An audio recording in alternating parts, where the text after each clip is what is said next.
Hi everyone, welcome to VLAG classes by ITonics. I am Sia. As you know, we are providing online video notes. In this video, we are going to learn about APIs. पिछली video में हमने देखा था create कैसे करते हैं और API को डिस्प्ले कैसे करवाते हैं API के डेटा को। इस वीडियो के अंदर हम देखेंगे कि अपडेट और डिलीट कैसे करवाएं डेटा को। When we want to delete data from API, then we use delete method. हम यहाँ पे delete method का use करेंगे। यहाँ पे मैंने एक डमी API पहले से ही बना के रखी हुई है, जिसके थ्रू हम ID को पास करेंगे, API के लिंक के साथ ID को पास करेंगे एंड देन डेटा को डिलीट करेंगे एंड देन ये हमें 2 रिस्पॉन्स रिटर्न करेगा। फॉर एग्जाम्पल हमारे पास टेबल के अंदर हमने डेटा को फेच किया था, जब हम डिलीट के बटन के ऊपर क्लिक करेंगे तो यहाँ से डेटा डिलीट हो जाए। इसके लिए हम अपने VS कोड पे चलते हैं। यहाँ पे मैं एक फंक्शन बनाऊंगी जो कि ऑन क्लिक पर ट्रिगर होगा। On click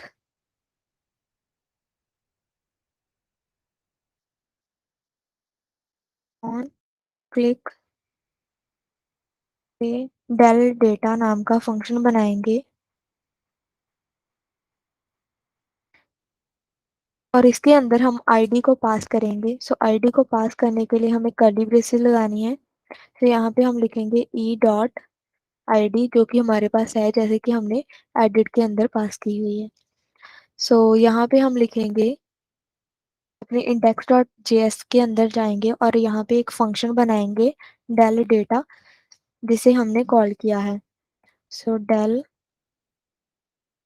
data. अब इस फंक्शन के अंदर हमें आईडी को पास करना है। यहाँ पे हम आईडी को कंसोल करवा लेते हैं, कंसोल डॉट लॉग आईडी, ताकि पता लग जाए कि हमें आईडी मिली है कि नहीं। यहाँ पे हम लगाएंगे fetch method and fetch method के अंदर हम अपनी डमी एपीआई का लिंक लगाएंगे। इसे लगाने के लिए हमें डमी एपीआई का लिंक लगाएंगे। हम अपनी प्रेजेंटेशन पे चलते हैं। यहाँ से लिंक हम कॉपी कर लेंगे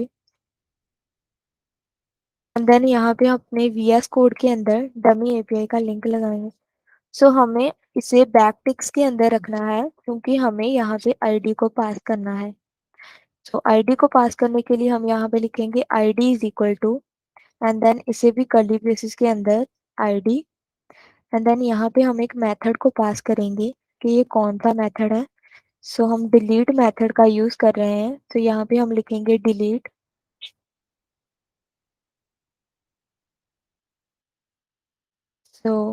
देन ये हमें 2 प्रोमिसेस रिटर्न करेगा। देन एक call back function response response response.json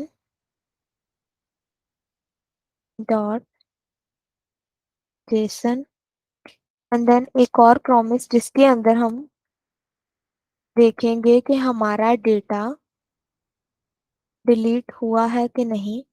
अगर तो डेटा डिलीट हो जाए तो हमें अलर्ट आए डेटा डिलीटेड सक्सेसफुली।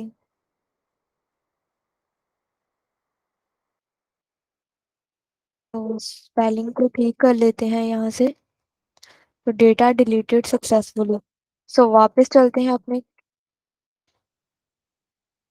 लेआउट पे। यहाँ पे जब हम डिलीट बटन पर क्लिक करेंगे तो हमें यहाँ पे अलर्ट आ चुका है। जब हम इसे कंफर्म कर देंगे तो हमारा डेटा डिलीट हो जाए। जब भी हमें डेटा को अपडेट करना है, means when we want to change data from API we use put method. हम पुट मेथड का यूज करेंगे। सबसे पहले इसके अंदर हमारे पास 2 एपीआई आएंगी। पहली तो वो जिसके अंदर हम आईडी के थ्रू डेटा फॉर्म के अंदर गेट करेंगे एंड देन उसी डेटा को हम चेंज करेंगे जो कि हमने अपडेट एपीआई के थ्रू। फर्स्ट एपीआई के अंदर हमारे पास सिलेक्ट की क्वेरी होगी एंड देन सेकंड एपीआई के अंदर हमने अपडेट लगाया हुआ है जिससे हमारा डेटा अपडेट हो जाएगा। इसके अंदर मैं हमारे उसी फॉर्म को उसी टेबल को यूज कर रही हूँ जिसके अंदर हमने डेटा को इंसर्ट किया था। इस टेबल के अंदर यहाँ से हमने डेटा डिलीट किया था। अब हम यहाँ पे जब क्लिक करेंगे तो हम एडिट पे जाएंगे। सो अभी यहाँ पे कोई लिंक नहीं है। हम किसी पेज का लिंक देंगे ताकि हमें एक फॉर्म मिले जिसके अंदर आईडी के थ्रू डेटा गेट हो जाए एंड हम उसे अपडेट कर पाएँ। सो इसके लिए हम अपने कोडिंग पार्ट पे चलते हैं। सो यहाँ पे हमारे पास एंकर टैग है। सो इसके अंदर हमें किसी पेज का लिंक देना पड़ेगा। तो यहाँ पे मैं एक edit.html के नाम से कोई पेज बनाऊंगी जिसके अंदर हम अपनी आईडी पास करेंगे। सो आईडी, ये आईडी जो कि पहले से इंसर्टेड होगी। तो यहाँ पे हमने आईडी पास की है। तो जब भी हम इस पे क्लिक करेंगे तो हम इस फाइल पे जाएंगे तो यहाँ पे एक आईडी भी पास होगी। सो आईडी तो आ रही है बट ये बोल रहा है कि can not gate edit.html, means कि अभी हमने edit.html नाम का कोई पेज बनाया ही नहीं है। सो यहाँ पे हमें एक पेज बनाना पड़ेगा edit.html।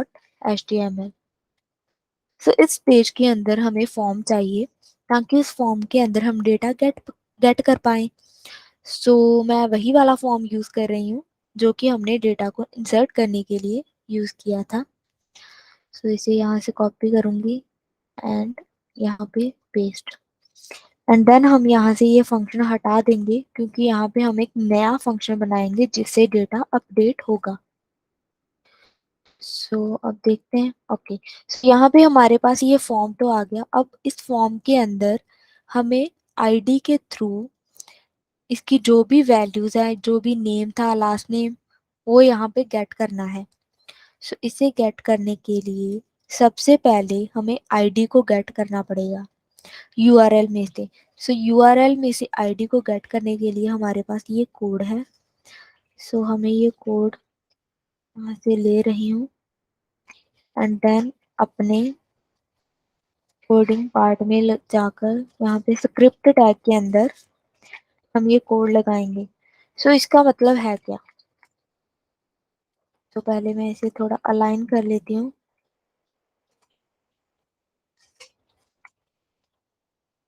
तो टेक्स्ट को फॉर्मेट करने के लिए हम लिखेंगे फॉर्मेट डॉक्यूमेंट। ओके, सो यहाँ पे हम विंडो डॉट लोकेशन डॉट एचरेफ इसीलिए लगा रहे हैं ताकि हमें पूरा यूआरएल मिल जाए एंड देन हम यूआरएल में से आईडी को निकाल लेंगे। मीन्स कि जब यहाँ पे हम आईडी को गेट करेंगे सो आईडी, सो यहाँ पे हमारे पास आईडी इज इक्वल टू ये भी आएगा बट हमें सिर्फ वैल्यू चाहिए। सो इसके लिए हमने यहाँ पे ऐसे लगाया हुआ है स्लैशेस वगैरह एंड देन जीरो, जो भी इंडेक्स पे है वो हमें आईडी मिल जाए। तो यहाँ पे हमें आईडी मिल रही है। सो देखते हैं कि ये आईडी हमें कंसोल में प्रिंट हो रही है हमारे कंसोल के अंदर। सो यहाँ पे आईडी प्रिंट नहीं हो रही। सो हम वापस चलते हैं एडिट। ओके, सो कंसोल के अंदर आईडी तो नहीं आई, देखते हैं कि क्या प्रॉब्लम है। ओके, सो हमें कंसोल करना पड़ेगा जिस वेरिएबल के अंदर हमने आईडी को लगाया है।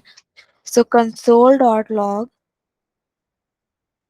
रिजल्ट।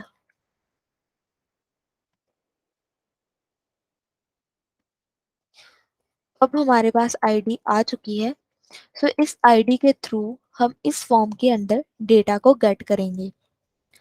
सो यहाँ पे सबसे पहले मुझे इस आईडी को फॉर्म के अंदर एक फील्ड बनानी पड़ेगी जिसके अंदर मैं आईडी भी ले सकूं, क्योंकि मुझे फॉर्म के साथ आईडी को भी पास करना है, तभी हम अपडेट कर पाएंगे। सो यहाँ पे मैं फील्ड बना रही हूँ। सो लेबल की तो हमें कोई नीड ही नहीं है क्योंकि हमें इस इनपुट फील्ड को हाइड करना है, क्योंकि जब यूजर इसे अपडेट करेगा तो ये उसे डिस्प्ले ना हो।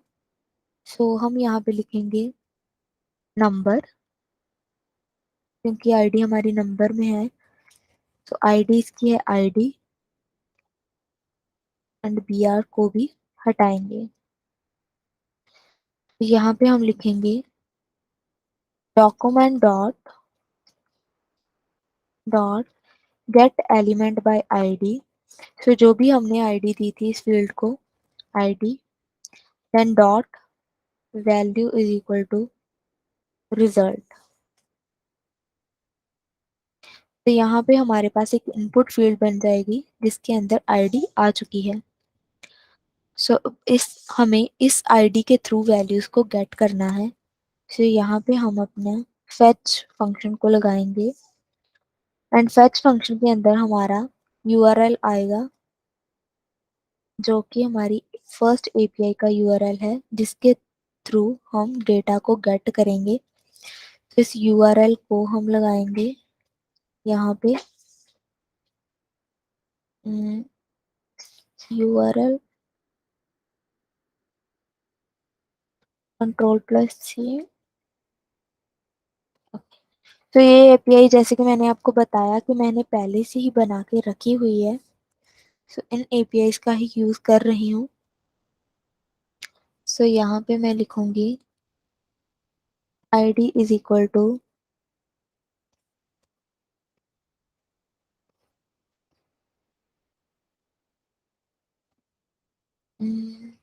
रिजल्ट।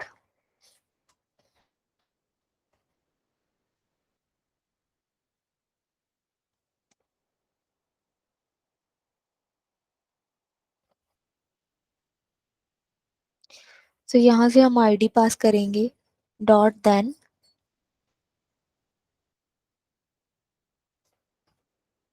रिस्पॉन्स। तो रिस्पॉन्स एक कॉल बैक फंक्शन है तो हम यहाँ पे लिखेंगे रिस्पॉन्स एंड देन यहाँ पे सिर्फ एक ही ब्रैकेट लगेगी रिस्पॉन्स डॉट जेसन क्योंकि हमारा डेटा जेसन के फॉर्मेट में है। देन ये एक और प्रॉमिस रिटर्न करेगा हमें जिसके अंदर एक और call back function data is equal to data. तो यहाँ पे हम कंट्रोल भी करवा सकते हैं कंट्रोल डॉट लॉग डेटा। तो देखते हैं कि हमें डेटा मिला इस आईडी के अकॉर्डिंगली कि नहीं। तो यहाँ पे हमारे पास कोई एरर आ रहा है। ओके सो हाँ, सो मैंने फंक्शन में थोड़ी सी गड़बड़ कर दी। मुझे यहाँ पे एरो फंक्शन लगाना था। अब चेक करते हैं कि हमारे पास ओके सो हमारे पास आईडी के अकॉर्डिंगली डेटा आ चुका है।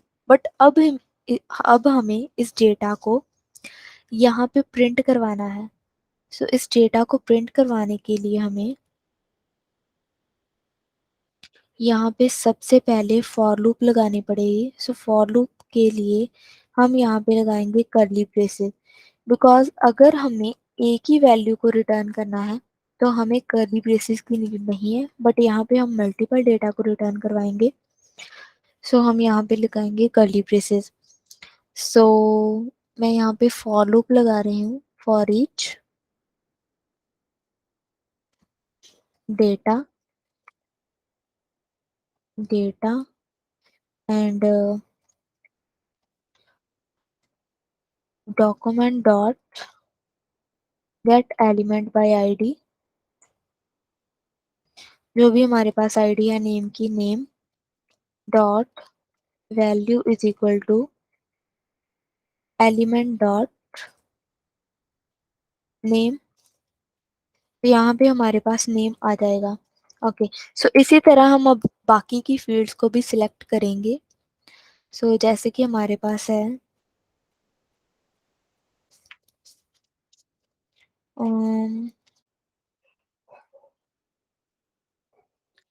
सो जैसे यहाँ पे हमने नेम की वैल्यू गेट कर ली है सो इसी तरह हमारे पास जो बाकी की इनपुट फील्ड्स है जैसे कि हमारे पास है last name email and password उनकी वैल्यूज को भी गेट करेंगे।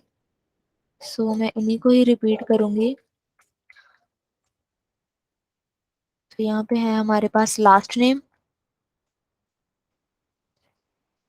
नेम जो भी आईडी आपने ऊपर इनपुट फील्ड के अंदर दी है वही यहाँ पे लिखनी है then email and then password. So मैंने यहाँ पे पास दिया है या पासवर्ड, ओके यहाँ पे सिर्फ पास है तो मैं यहाँ पे पास लिख रही हूँ। सो अब सारा डेटा इन इनपुट फील्ड्स के अंदर आ जाएगा। तो यहाँ पे डेटा आ चुका है। सो ओके मैंने किया तो ठीक है, बट यहाँ पे मैंने वैल्यूज को चेंज नहीं किया। सो लास्ट नेम आएगा यहाँ पे ईमेल,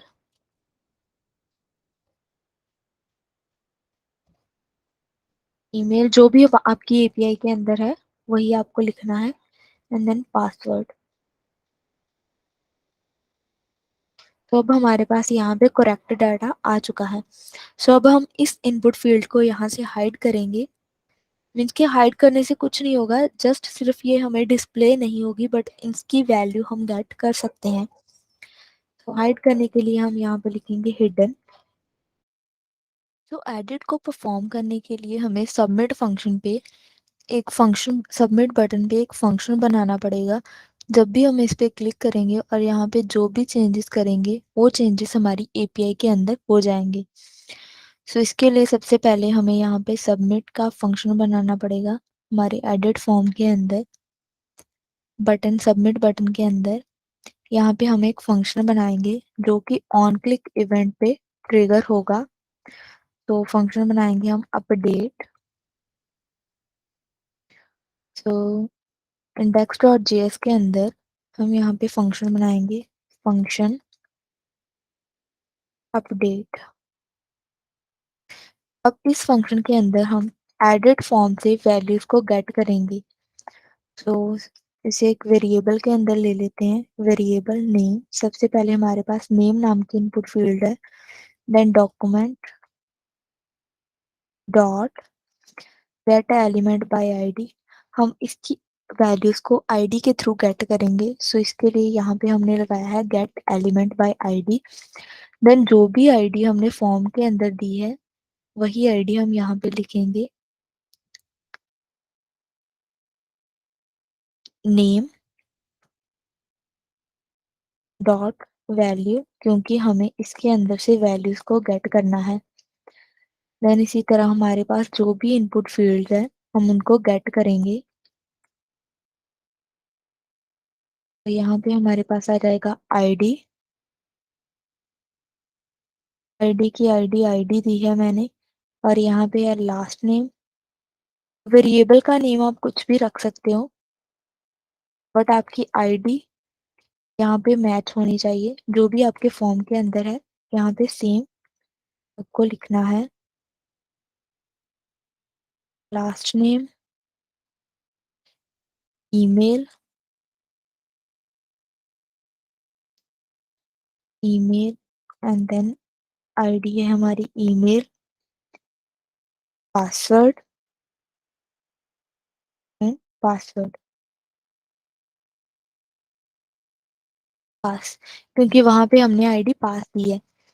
अब जब भी हम इस फंक्शन पे क्लिक करेंगे तो हमें ये वैल्यूज मिल जाएंगी। अब हमें इस डेटा को किसी वेरिएबल में डाल के इसे ऑब्जेक्ट बनाएंगे। सबसे पहले हमारे पास नेम एंड नेम, देन इसी तरह हमारे पास है ID, ID, last name,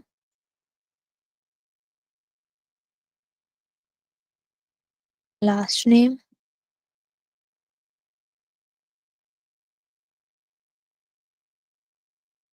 email, email,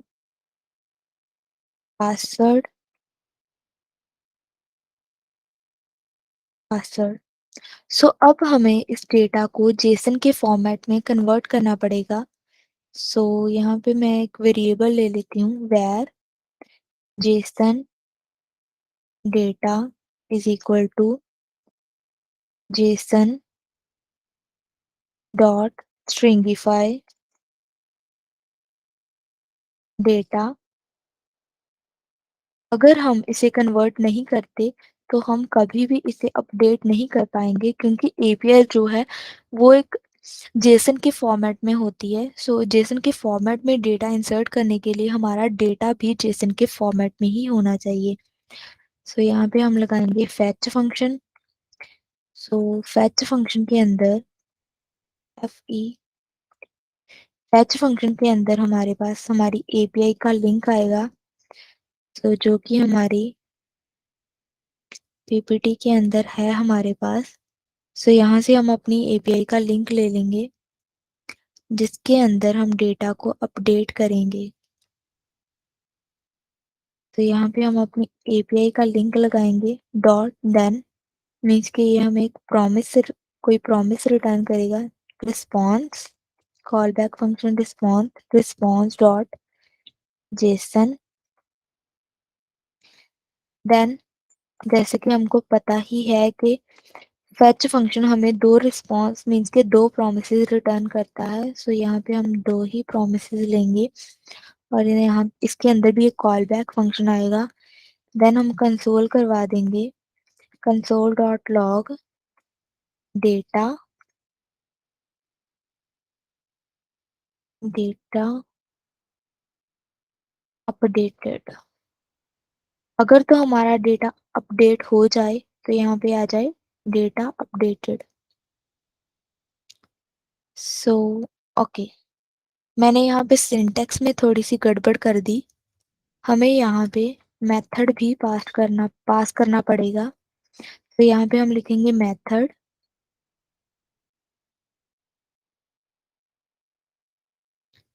तो मेथड है हमारा पोस्ट, बिकॉज हम डेटा को पोस्ट करेंगे इसके अंदर। देन बॉडी, बॉडी के अंदर हमारा जेसन का डेटा आ जाएगा।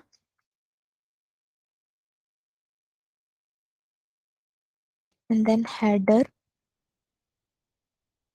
जो कि हमने यहाँ पे भी लगाया हुआ है हमारी एपीआई के बीच। तो यही हेडर हम सेम यहाँ पे लगाएंगे।